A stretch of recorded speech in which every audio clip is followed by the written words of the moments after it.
I still remember the weight of that restaurant's silence. The way every face lifted when my father-in-law laughed a little too loudly, clapped my shoulder a little too hard, and introduced me to his Japanese client like I was some decorative accessory he had dragged along. He spoke slowly, theatrically, as if narrating my incompetence to the room. "He doesn't understand Japanese," he bragged, waving his hand at me. "So speak freely." The client smiled politely. My wife smiled tightly. And I sat there, deliberately blank-faced, letting them believe I was deaf to the language flowing around me. Then her father leaned closer to the client and said something so casually cruel it sliced the air open. "He's gullible. Perfect. Once our plan goes through, he won't realize he signed away his shares until it's too late. My daughter will handle the rest." A soft laugh, a nod, a toast raised. I didn't move, didn't breathe, didn't blink, but something inside me froze, then sharpened. The humiliation burned, but the betrayal carved deeper. And that's where this story truly begins. I married her because she felt like a quiet harbor, warm, soft-spoken, gentle in ways the world rarely allowed. She used to wait for me outside my office with coffee. She'd sit with me through deadlines, tracing circles on my wrist to steady me. She said she admired my discipline, how I had built my company from nothing. We built a life with small rituals, shared breakfasts, late-night movies, her head on my chest while we talked about futures that felt bright. Her father always seemed distant, but I chalked it up to pride. The man had built an empire. Maybe he didn't know how to show affection. Back then, I thought I had married into a family that tolerated me, maybe would come to respect me. It's almost funny in retrospect how soft the lighting was before the shadows stretched. It began subtly, a shift in her gaze, a door she'd closed before answering calls, whispers between her and her father that stopped whenever I entered the room. Documents on her laptop disappearing when I walked by. Her phone suddenly locked with a code she refused to share, though she'd never cared before. She started coming home late, smelling of boardrooms and arguments she claimed were about work stress. But she flinched whenever I asked questions, a small, brittle recoil. I didn't accuse her. I observed quietly, methodically. I watched her father suddenly take an interest in my company, asking for details. Just curiosity, he'd insist. I noticed my wife's sudden knowledge of my shareholders' temperaments, the way she asked about corporate bylaws like she was rehearsing a role. Little fractures, hairline cracks, whispers building a shape I refused to name until the dinner confirmed it. After the restaurant, I didn't confront them.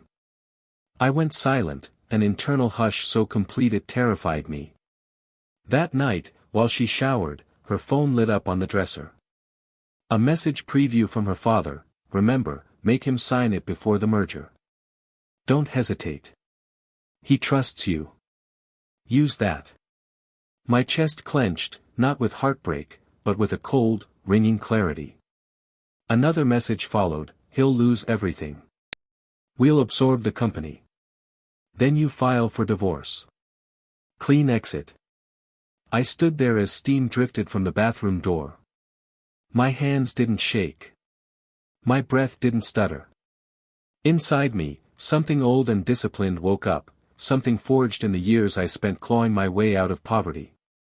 Pain burned away, replaced by a stillness sharper than any blade. They had underestimated the one thing they should have feared: my silence.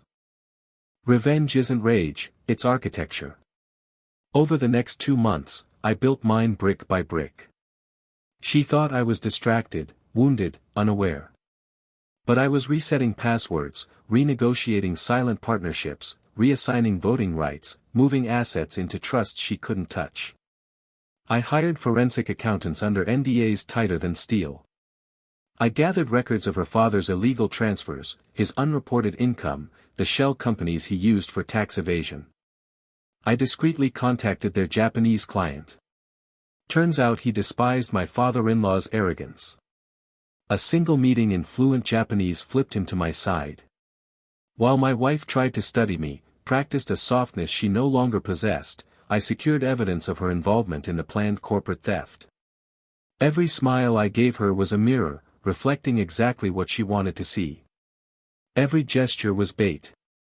I waited, cold, precise, patient. It happened during a board meeting her father insisted I attend. He brought the documents, those he believed would transfer majority control to him.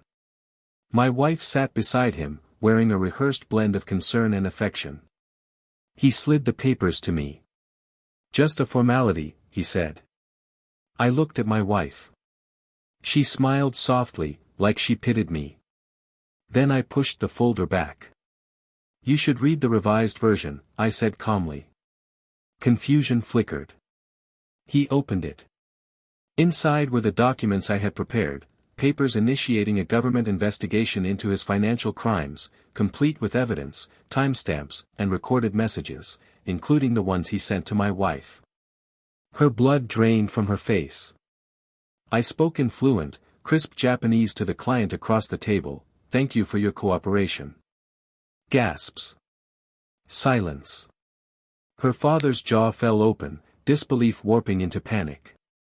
Security entered, escorted by government officers waiting in the hallway. My wife whispered, "You knew." I listened, I replied. She reached for me, desperate. I stepped back.